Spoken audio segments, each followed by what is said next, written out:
Lahore art circle شاکر علی نے کام کیا تھا, انہوں نے بنیاد ڈالی تھی باقی 7 آرٹسٹوں کے ساتھ مل کے, اور یہ وہ کام ہم نے ڈسپلے کیا ہے نمائش میں. جو کام رکھا ہے وہ ہے جو 1950 سے لے کے 60 کی دہائی کے درمیان میں پروڈیوس کیا گیا تھا. شاکر علی 1952 میں 1952 میں یورپ سے پڑھ کے واپس آئے. پہلے پاکستانی ٹرینڈ آرٹسٹ تھے جو ایسٹ اور ویسٹ دونوں کی ایجوکیشن لے کے آئے تھے. پہلا ہم گفتگو کا آغاز کریں گے, اور میرا سب سے پہلا سوال کشور ناہید صاحبہ سے, جو کسی تعارف کی محتاج نہیں ہے, فیمس رائٹر, اور ان سے میں یہ سوال پوچھوں گی کہ آپ کچھ ہمیں بتائیں, کیونکہ اس وقت آپ بہت ینگ تھیں جب آپ میرا خیال ہے 70s میں اس سرکل میں آئیں. تو ہمیں کچھ بتائیے آپ کے شاکر علی کے ساتھ انکاؤنٹر, اور رائٹرز کا آرٹسٹ کے ساتھ کس قسم کا تعلق تھا اس زمانے میں. میں 65 کے زمانے میں جب آرٹ کاؤنسل, جب لاہور میں ہم لوگ حلقہ ارباب ذوق سے اٹھتے تھے, تو حلقہ ارباب ذوق سے اٹھنے کے بعد ٹی ہاؤس آ جاتے تھے. تو ٹی ہاؤس میں انتظار صاحب کا ایک کونا ہوتا تھا جس میں سارے ان کے دوست بیٹھے ہوتے تھے, شہرت بخاری وغیرہ سب لوگ. ہم لوگوں کا دوسرا کونا ہوتا تھا جہاں پہ ہم ینگ رائٹرز, غصے والے رائٹرز جو تھے, ہم نے نئی نظم کی تجدید کی تھی. تو پھر وہاں سے اٹھ کے تو مجھے انتظار صاحب پکڑ کے اس گروپ میں لے آتے تھے جہاں آرٹسٹ بیٹھے ہوتے تھے. تو احمد خان اور جناب باقر شمزہ اور یہ سارے لوگ وہ سب بیٹھے ہوتے تھے. تو شاکر صاحب سے میری کوئی بات ہی نہیں ہوئی. ہر دفعہ میں بیٹھتی تھی, شاکر صاحب سے بات ہی نہیں ہوئی. پھر سبتے بھائی آئے, سبتے حسن صاحب, ایک شاعرہ سے ملواتا ہوں. تو انہوں نے کہا اچھا آپ یہاں تک پہنچ گئے. انہوں نے کہا کہ نہیں تم بھی جانتے ہو لیکن تم نے اس کی شاعری نہیں سنی. میں نے کہا چلو چلتے ہیں. تو میرے گھر آ گئے. جب میرے گھر آئے تو انہوں نے کہا میں تو اس سے مل چکا ہوں. تو شاکر صاحب کو سبتے بھائی نے میری دونوں کتابیں بے نام مسافت اور لب گویا دیں اور کہا کہ یہ پڑھیں اور یہ نئی عہد کی شاعری ہے. اب چونکہ دروازہ دیکھ لیا انہوں نے میرے گھر کا اور میں نے شاکر صاحب کے گھر کا, تو اب ہمارا یہ ہوتا تھا کہ ہم سب انتظار حسین اور ہم سب مل کے اٹھ کے شاکر صاحب کے یہاں چلے جاتے تھے. اور شاکر صاحب کے یہاں ہم گئے ہیں, شاکر صاحب لیٹے ہوئے ہیں, ہم سب بیٹھے ہوئے ہیں, سب چپ ہیں, کوئی بات نہیں کر رہا. کوئی 15-20 منٹ گزر گئے. اس کے بعد شاکر صاحب کہتے ہیں ہاں بھائی کیا حال ہے. اور اس کے بعد وہ کہتے تھے جو ان کا نوکر تھا, کیا نام تھا اس کا, خدا بخش الہ بخش کچھ, اس کو کہتے تھے چائے بنا لاؤ میرے لیے. تو ہم لوگوں کو میں پھر پیچھے سے کہتی تھی اور 5 کپ چائے الگ بنا کے لاؤ ہمارے لیے. تو چپ. اچھا اب اس کے بعد یہ ہوا کہ انہیں اتنی تھوڑی سی بے تکلیف ہوئی, انہیں منگلا ڈیم پہ میورل بنانے کا مل گیا کام. تو وہ بنا رہے تھے تو رات کو اکثر بناتے تھے. تو انہوں نے کہا کہ میں نے کل صبح پائے کھانے ہیں. اچھا ان کی عجیب عجیب فرمائش ہوتی تھی, مطلب پائے مکئی کی روٹی کے ساتھ کھانے. مکئی کی روٹی کا تو نوالا ہی نہیں بن سکتا, آپ پائے کیسے کھائیں گے. لیکن انہوں نے کہا یہ میرا مسئلہ ہے, میں نے پائے کھانے مکئی کی روٹی کے ساتھ کھانے. اگلے دن صبح 7-7:30 بجے رات کو میں نے بنا لیے تھے, صبح کو لے کے گئی. تو ہم سب انتظار صاحب بھی آ گئے, سب لوگ آ گئے. تو انہیں پتہ ہی نہیں چلا کہ رات کہاں گزر گئی. وہ ساری رات میورل بناتے رہے اور ہمارے جانے میں کہتے ہیں کیا رات گزر گئی. اور تب پتہ چلا کہ آرٹسٹ جب ایبزارب ہوتا ہے اپنے کام میں تو کیسا ہوتا ہے. وہ پہلا میورل تھا جس میں کہیں پہلی دفعہ کیلیگرافی کی گئی اور وہاں پہ سامنے ہمارے سامنے آئی. اور اس کے بعد شاکر صاحب سے جب بات ہوتی تھی تو انہوں نے کہا کہ تم شاعر ہو تو تم میرا ایک کام کرو گی. میں نے کہا فرمائیے. کہنے لگے ریلکے مجھے بہت پسند ہے, ریلکے کی شاعری کا ترجمہ کوئی نہیں کر سکتا, تو میں چاہتا ہوں کہ تم کچھ ریلکے کی سونیٹس کا ترجمہ کر دو. اچھا میں نے کرنا شروع کیا. جو انہوں نے سلیکٹ کی تھی, جو انہوں نے آخری سونیٹ سلیکٹ کی تھی وہ ایسی مشکل تھی کہ اس کا ترجمہ نہیں ہو سکا. اور آخر کو یہ ہوا تھا کہ چیمی نے اور مسعود نے جو فلم بنائی تھی اس کا اینڈ ہم نے اس لائن پہ کر دیا تھا، اور وہ لائن تھی it's the beginning of the beginning. اور اس لائن کا ترجمہ ایسے ہی ہے جیسے کوئی کرنے کی کوشش کرے پنکھڑی ایک گلاب کی سی ہے. میں نیئر صاحب سے پوچھنا چاہوں گی. نیئر صاحب آپ کا ان کے ساتھ بہت خاص کلوز تعلق رہا. شاکر صاحب کے ساتھ تعلق جو رہا ہے اس میں ایز اے اسٹوڈنٹ تھا، پھر میں نے ایز اے لیکچرر جوائن کیا تو ان کا جونیئر کولیگ تھا، اور اسٹوڈنٹ کے وقت تو ایک منڈو والا کاروبار بھی ہمارا تھا کہ ان کو گلاس اور جگ وغیرہ لا کے دیتے تھے ہم لوگ. تو وہ ہمارا جو تجربہ تھا ان کی قربت کا وہ بڑا ایکسٹراڈنری تھا کہ اس لیول کی ہم نے شخصیت ابھی تک میں نے اپنی زندگی میں نہیں دیکھی، جو بطور ٹیچر انہوں نے ہمیں کچھ نہیں سکھایا آرتھوڈاکس طریقے سے. He was a bad lecturer, bad speaker. He was a terrible administrator as a principal. نہ ان سے بہتر پرنسپل اب جانچا کوئی آیا ہے اور نہ ٹیچر. وہ اس طرح کہ بعض لوگوں کی اندر ان بلٹ ایک فریگرنس ہوتی ہے، ایک کوالٹی ہوتی ہے جو ٹرانسمٹ کرتی ہے good things to other people, اور وہ خاموشی کے ساتھ بھی کی جا سکتی ہے. اس کو سمجھنا ذرا مشکل ہے، بٹ دس از ٹرو. اور وہ اس طرح سے اب آپ دیکھیں کہ سعد کین بہت بڑے پینٹر تھے، اور لوگ بھی پاکستان میں چغتائی صاحب بہت بڑے پینٹر ہوئے، کمال کا کام کیا انہوں نے. اور شاکر صاحب کی پینٹنگ فرق تھی لیکن لیول کہا جا سکتا ہے کہ اسی تقریباً اس لیول کے پینٹر تھے. لیکن ان کا سفیر آف انفلوئنس دیکھیں تو منیمل ہے، کچھ بھی نہیں پایا جاتا. وائل شاکر صاحب کا یہ ہے کہ ان سے جو فیض پایا ہے لوگوں نے وہ اب تک جاری ہے، اور وہ اس کی ماڈرن آرٹ کی بنیاد جو ہے وہ انہوں نے رکھی. اس طرح کہ ان کی زندگی کا جو ٹریولاگ ہے وہ بڑا عجیب و غریب اور بڑا ملٹی ڈائمینشنل تھا کہ رامپور سے وہ شروع ہوئے، بمبے گئے، دلی گئے، اور وہاں جے جے اسکول آف آرٹس میں پڑھتے رہے، کام کرتے رہے. پھر وہ سلیٹ اسکول میں ولایت گئے، پھر وہ فرانس گئے، پھر چیکوسلوویکیا گئے. ریلکے کا جو جرمن شاعر تھا اس کا بڑا زبردست انفلوئنس تھا. اس کا ایک ترجمہ مجھے ساتھ میں یاد آتا ہے کہ میں ایک خانقاہ کی طرح ہوں، ریلکے یہ کہتا ہے، جس کے گرد اونچی اونچی دیواریں ہیں اور دنیا سے الگ مگر، لیکن میرے اندر ولی اللہ اور خدا بذات خود موجود ہے. تو ان تمام انفلوئنسز کو شاکر صاحب کو ایک بلاٹنگ پیپر کی طرح تھے، وہ سب انہوں نے ایبزارب کیا، لیکن کسی ایک کو بھی انہوں نے اپنایا نہیں. انہوں نے پھر ان تمام اثرات سے اپنی کھچڑی پکائی ہے انہوں نے پھر، اور وہ ایک اوریجنل سٹیٹمنٹ آئی ہے ماڈرن آرٹ میں کہ جو دنیا کے اندر ڈیولپمنٹ ہوئی ہے تفکر میں، فکر میں، فن میں، اس کو انہوں نے ابزارب کیا، اس سے انسپائر ہوئے.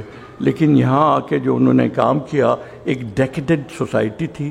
آرٹ جو تھا کرافٹ کی لیول پہ چلتا تھا، درباری قسم کا کام ہوتا تھا، اور یہ ہمارے کلونیل پاسٹ کا یہ ایک امپیکٹ تھا. وہ اس طرح کے جو آرکیٹیکچر میں بھی انگریز نقشے اپنے لاتے تھے، اور انہیں آرکیٹیکٹس نہیں چاہیے تھے، انہیں ڈرافٹس مین چاہیے تھے، اور انہیں کرافٹس مین چاہیے تھے. تو انہوں نے کہا کہ بھئی ان کو ٹرین کرو، یہ میو اسکول بناؤ، جے جے اسکول بناؤ، لیکن یہ فکری وکری باتوں کا ان سے کوئی تعلق نہیں ہے. It is not their business to visionise the future اور ڈو دیٹ. یہ ان کا کام ہے کہ یہ ذرا یہ بنائے، تصویریں خوبصورت قسم کی بنائیں اور ووڈ کارونگ کریں اور یہ کریں. شاکر صاحب نے اس سارے پرسیپشن کو چینج کیا. اس میں اسپوننبرگ کا بھی بڑا کنٹریبیوشن ہے، جو ایک پرنسپل آئے تھے نیشنل کالج آف آرٹس کے، اور شاکر صاحب کے ساتھ مل کے اس زمانے میں سلیمہ اور my self we were students. تو ایک یہ ویژن وہاں پہ ایک پیدا ہوا کہ یہاں پہ آگے کی طرف جانے کا ایک طریقہ یہ ہے کہ جیسے ہم آرکیٹیکٹس شیشے کے ڈبے اور ماڈرن آرکیٹیکچر ادھر کا میگزین سے دیکھ کے بنائے چلے جاتے ہیں، ایک وہ رہا ہے. ایک یہ ہے کہ ہم دنیا جان کے جھروکے چپکاتے رہیں کہ جی ہم ٹریڈیشن میں کام کر رہے ہیں. اصل میں دونوں ہی غلط ہو جاتے ہیں. تو یہ چیز شاکر صاحب نے ثابت کی کہ تجریدی ایبسٹریکٹ ماڈرن آرٹ کے اندر کہیں ٹریڈیشن کی اسپرٹ پکڑی جا سکتی ہے، اور وہ سینس آف کنٹینیوٹی اور آئیڈینٹی جو تھی وہ انہوں نے آرکیٹیکچر میں ان کا گھر جب میں نے ڈیزائن کیا تو کریڈٹ میرا 50% سے زیادہ نہیں جاتا. I was more of a draftsman. He had tremendous ideas. انہوں نے جو وہ گھر بنایا، آپ ایک میں کہہ سکتا ہوں کہ آپ جائیں جو کہ ایک میوزیم ہے، کہ کسی گھر ایسا ہو جس میں سکون ہو. اب وہ کیسے سکون آ سکتا ہے وہاں پہ آیا ہوا ہے؟ وہ گھر آرام دہ کیسے ہوتا ہے؟ گرمیوں میں ٹھنڈا رہتا ہے. وہ کرا ہوا ہے انہوں نے. He was not an architect but then I learn so much. اور وہ یہ تھا کہ وہ کسی چیز میں بھی کوئی وزڈم ادھر سے ادھر سے انٹیوٹیو تھا. ایک وجدان کا ایک لفظ ہے جو صحیح بیٹھتا ہے ان کی شخصیت پہ اور ان کی ساری کارکردگی کے اوپر، کہ ٹرانسینڈ کرتی تھی چیزیں ان کے اوپر. تو اس طرح سے ان کی جو ڈائمینشن ہے ان کی شخصیت کی، وہ ایک بالکل ہٹ کے ایک عجیب و غریب قسم کی شخصیت تھی، جس میں کہ خاموشی سے. اور پھر وہ ہی واز اے سیڈ مین. ہم نے دیکھا ہی واز اے لونر. اینڈ وہ حالانکہ ان کا حلقہ ارباب بڑا تھا. تو اردو کا ایک شعر ہے کہ دل نے ہر ایک دکھ سہا تنہا، انجمن انجمن رہا تنہا. This explains his I think his person. اور پھر کچھ ٹوٹی ہوئی بھی تھی ان کی شخصیت میں، کچھ سیڈنس جو مختلف وجوہات کی وجہ سے. اور اس کا بھی ایک ایکسپریشن شاعری سے بڑھ کے کوئی نہیں ہوتا. غالب کا ایک شعر ہے کہ نہ گلے نغمہ ہوں نہ پردہ ساز، میں ہوں اپنی شکست کی آواز. تو یہ شاکر صاحب کی پرسنالٹی میں جو ڈیپتھ تھی، اور وہ ان کے پھر کام میں بھی اگر آپ سمجھنے کی کوشش کریں تو اس میں آشکارا ہوتی. میرے ساتھ ایک چیز آپ سے میں پوچھنا چاہیے، کیونکہ پچھلے سال جب میری آپ سے بات چیت ہو رہی تھی ریسرچ کے حوالے سے، تو آپ نے کہا جیسے گھر کا ذکر کیا، اور آپ نے کہا کہ میں نے زیادہ تر ڈرافٹس مین کے طور پہ کام کیا، کچھ زیادہ ڈیزائن کرتے. جب ہم اسٹوڈنٹ تھے NCA میں، ہم گھر دیکھنے جایا کرتے تھے تو ہم بڑے کیوریس ہوتے تھے جو اینٹیں وہ لگاتے تھے. از دیٹ ٹرو یا میتھ ہے کہ وہ سنا ہے کہ ایک ایک اینٹ خود جو ہے سلیکٹ کیا کرتے تھے گھر کی؟ اور آپ نے اس میں بات کی تھی لائٹ کے حوالے سے ان کے گھر میں، جو آپ نے کہا کہ بیڈ روم میں، وہ تھوڑا سا اگر آپ اس کے بارے میں تھوڑی سی بات کریں. جی وہ مجھے کہتے تھے کہ یار یہ لگا تو دیے کہ بڑی مصیبت ہے. میرے ہمسائے کہتے ہیں او جی بھیڑی اٹاں لا رہے ہو، پیسے مک گئے، ساڑھے کو لے لو. تو وہ یہ تھا کہ ان کی ایلیمنٹس آف کریٹیو آرٹس اگر آپ دیکھیں نا، اگر آپ نے کہیں ٹیکسچر کے اوپر کہیں کوئی لیکچر دینا ہے اور کوئی مثال دینی ہے تو گو ٹو شاکر میوزیم. اور ایک سینس آف یونٹی، منیملسٹ، اب ایک اسکول کی ہم بات کرتے ہیں، اور ایک سینس آف کنٹینیوٹی اور یونٹی کی بات کرتے ہیں. عموماً ہم جو آرکیٹیکچر بناتے ہیں بڑے اچھے ایکسٹیریئر ہوتے ہیں، سائڈ میں جائیں تو پیدل ہو جاتا ہے، ایلیویشن بڑا اچھا ہے جی. ادھر آپ جائیں تو سارے گھر میں آپ پھریں، there is a sense of unity and continuity ساری کی ساری. اور دیواریں انہیں پتہ تھا، ہم تو عام کہ یہ ہالو والز بنائی تھیں تاکہ ایک تو کہتے ہیں یار باہر شور نہیں آنا چاہیے اور گرمی نہیں آنی چاہیے. تو یہ basic architecture intuitive, totally intuitive. Training کا تو کوئی سوال ہی نہیں آرکیٹیکچر میں ان کی نہیں تھی. لیکن I learn the good things in architecture from him. جو میں تو اپنی پریکٹس میں اتنا کامیابی سے نہیں کر سکا، but he did it very well. Mrs Hashmi, آپ سے میں سوال کرنا چاہ رہی ہوں، آپ کے پاس یہ ہر طرف سے پریولیج تھی، آپ فیض کی بیٹی ہونا، اس کے علاوہ خود آرٹسٹ ہونا، شاکر صاحب کے ساتھ کام کرنا as a student, as a colleague, and then also Faiz صاحب کے ہونے کی وجہ سے جو آپ کا ان کے ساتھ تعلق تھا، اگر آپ اس کے بارے میں کچھ بات کریں جو آپ نے اس ٹائم پہ، اس کی کیا امبیانس تھی اس ٹائم کی رائٹرز اور آرٹسٹ کی؟ یہ صحیح ہے کہ وہ بات بالکل نہیں کرتے تھے، اور ہمارے ابا بھی بات نہیں کرتے تھے، تو مانے نہ مانے میں بھی نہایت شرمیلی ہوا کرتی تھی. وہ بوجہ مجبوری ٹیچر ہونے کے حوالے سے بات چیت سیکھنی پڑی. تو یہ ایسا ہوتا تھا کہ کبھی کبھی گھنٹوں بیٹھیں اور کوئی کچھ نہیں کہہ رہا، اور پھر میں جھنجھلا کے پھر کچھ ادھر ادھر کی بات شروع کر دیتی تھی.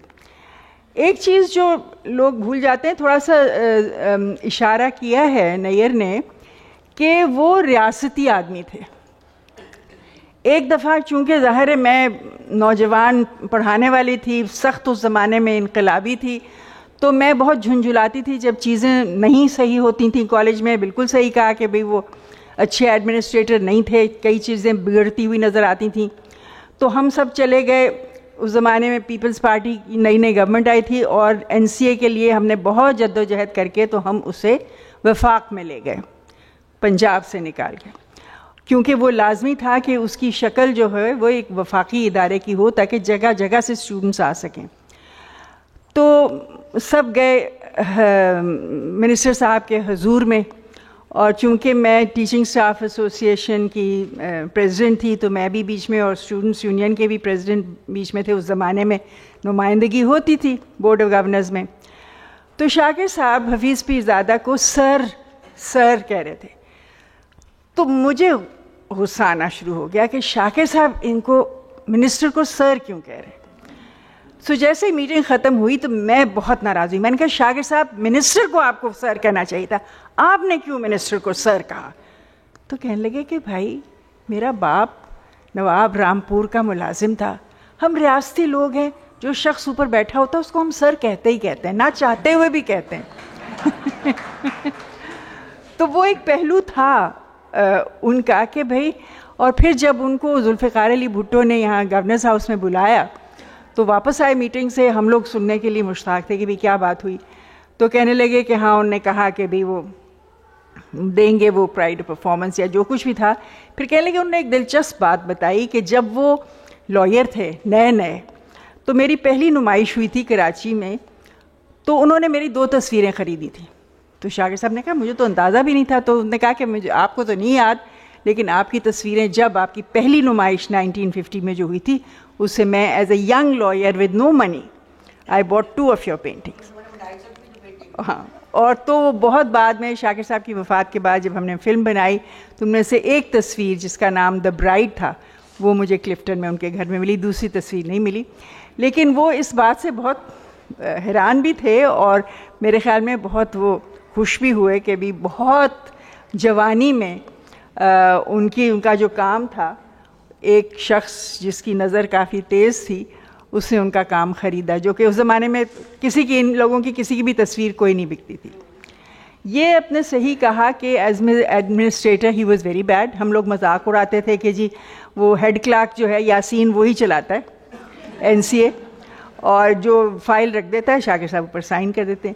لیکن یہ صحیح ہے کہ جب اپنے دفتر سے نکلتے تھے اور وہ ٹہلتے ہوئے اسٹوڈیو میں آتے تھے تو ہر ایک کا کام جو تھا اس پہ ایک نظر، کہنا کچھ نہیں، کھانس دینا. اور لیکن ہم سب کو احساس ہوتا تھا کہ بھئی کس کے کام کے اوپر ان کا جی چاہا ہے کہ کوئی نکتہ چینی کریں، کس کا کام جو ہے وہ ان کی نظر میں بہتر ہے. اور وہ ایک طرح سے وہی جو آپ کہہ رہے ہیں نا، ایک امبیانس سا تھا. اور دوسری بات یہ تھی کہ میرے خیال میں NCA کا جو ویژن تھا، جو کہ ایک بہت progressive, inclusive, local but also international, وہ جو ایک ویژن تھا، اس میں جہاں پہ اسپوننبرگ کا بہت بڑا ہاتھ تھا وہاں پہ شاکر علی کا بھی بہت بڑا ہاتھ تھا، کیونکہ he was both had a sense of where he was, اپنی مٹی کا. And that just did not mean Pakistan. It meant the region. کیونکہ جب 65 کی جنگ ہوئی ہے تو ایک کالم آپ کو یاد ہے انتظار صاحب نے لکھا تھا کہ بھئی شاکر صاحب جو ہیں وہ تو ان پہ تو کوئی اثر ہی نہیں ہے، وہ اپنے اسٹوڈیو میں جا کے تو وہ چاند پینٹ کر رہے ہیں، وہ پھول پینٹ کر رہے ہیں، وہ چڑیاں پینٹ کر رہے ہیں. تو اس کا شاکر صاحب نے اپنی ڈائری میں لکھا تھا کہ ہاں یہ صحیح کہا ہے، کیونکہ میں نہیں بھول سکتا کہ میری اس پار جو چاند ہے وہ اس پار بھی اسی طرح سے چمکتا ہے جس طرح اس پار چمکتا ہے، اور یہ کہ میں اپنے بزرگوں کی ہڈیاں وہاں سے اکھاڑ کے یہاں نہیں لا سکتا. So I think he was a humanist. He believed in peace. And this was in 65 that he wrote this. And he was اس زمانے کی مسایہ کی پینٹنگز اور اس زمانے کی پھولوں کی اور چاند کی تصویریں جو ہیں that was his response to the 65 war. He believed in humanism. ان کے اوپر بہت نکتہ چینی ہوئی اس وقت. لیکن جو آپ نے بات کی ہے میرے خیال میں اس چیز میں فیض اور شاکر کا نظریہ بالکل ایک جیسا تھا. اینڈ دے سپورٹڈ ون اندر in that point of view. So yes میرے خیال میں میری خوش قسمتی کہ ایک رنگ سائڈ سیٹ تھی اور بہت ہم لوگ جھگڑتے تھے ان سے کبھی کبھار. وہ اس لیے کیونکہ الجھتے تھے جب وہ ہمارے خیال میں ان کو سٹینڈ لینا چاہیے تھا بیوروکریسی کے خلاف یا فلاں کے، تو وہ اپنا مسکرا کے اور اپنا سگریٹ پی کے اور نکل جاتے تھے. لیکن 2-4 مرتبہ ایسا بھی ہوا کہ کالج کے اندر جس طرح سے ہوا کرتا ہے ایک اونچے گھرانے کی خاتون اور ایک not so privileged young man کا عشق ہو گیا. اور پھر چونکہ اس زمانے میں کوئی اور خاتون پڑھانے والی نہیں تھی علاوہ میری، تو مجھے یہ کہا جاتا تھا کہ چوکی داری کرو لڑکیوں کی، جو کہ مشکل کام تھا. این سی اے کی لڑکیوں کے لیے کوئی چوکی داری کر کے تو دیکھے. تو وہ شاکر صاحب نے مجھے بلایا، وہاں پہ اس لڑکی کے نانا بیٹھے ہوئے تھے. شاکر صاحب خوف زدہ تھے کیونکہ نانا نے بہت شور مچایا تھا کہ کہاں ہے وہ لڑکی، کہاں ہے. شاکر صاحب نے مجھے کہا کہاں ہے، میں نے کہا ہوگی یہاں پہ کہیں. تو شاکر صاحب نے کہیں مطلب پھر انہوں نے ان صاحب کی بہت برائی کی نانا صاحب نے، اور اتنی دیر میں شعیب ہاشمی اندر آ گئے. انہوں نے بھی یہ سب کچھ سنا. تو انہوں نے کہا، نانا نے کہا کہ اگر وہ سیریس ہیں تو پھر وہ ان کا رشتہ لے کے آ جائیں گھر. شعیب فوراً ٹپک پڑے، شام کو رشتہ آ جائے گا جی آپ کے یہاں. تو یہ کام بھی ہم کرتے تھے کب آپ. تو اس کے بعد پھر جب خیر رشتہ لے کے گئے، ان کو سنائی گئی، واپس بھیج دیا گیا. دوسرے دن نانا صاحب جو تھے گیٹ سے اندر آ رہے تھے، شعیب ہاشمی باہر جا رہے تھے. انہوں نے وہیں پہ ان کو روک دیا اور کہا ہم تو آپ کو شریف آدمی سمجھتے تھے. نانا صاحب پریشان، لاہور کے شرفاء میں سے ان کا تعلق. کہ جی کیا مطلب؟ کہنے لگی جی آپ نے جو آپ نے کل کہا تھا، جو فرمایا تھا، ہم نے اپنے دوست کو بھیجا، آپ نے ان کو ذلیل کر کے رسوا کر کے گھر سے نکال دیا. تو اسے معلوم ہوا کہ اس شہر کے شرفاء کون ہیں اور دوسرے کون. مگر بہرحال the story ended happily, eventually. مگر یہ ہے کہ شاکر صاحب گھبرا بہت گئے تھے. لیکن جب یہ سب گفتگو ہوئی تو پھر میں نے دیکھا کہ خوف ان کے چہرے سے بالکل چلا گیا اور انہیں مسکرانا شروع کر دیا.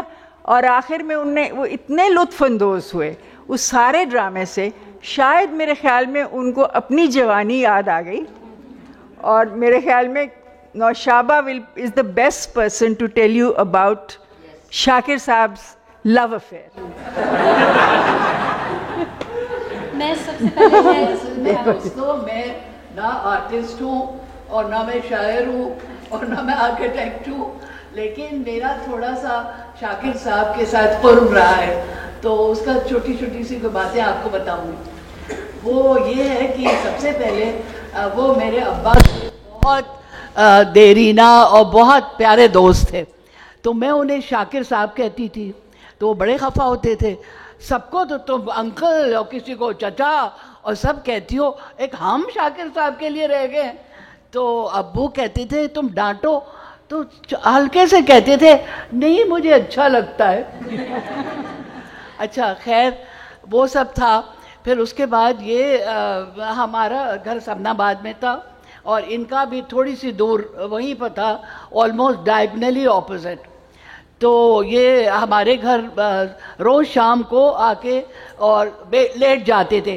شاکر صاحب کبھی بیٹھتے نہیں تھے, میرے خیال میں یا کھڑے ہوتے تھے یا لیٹتے تھے.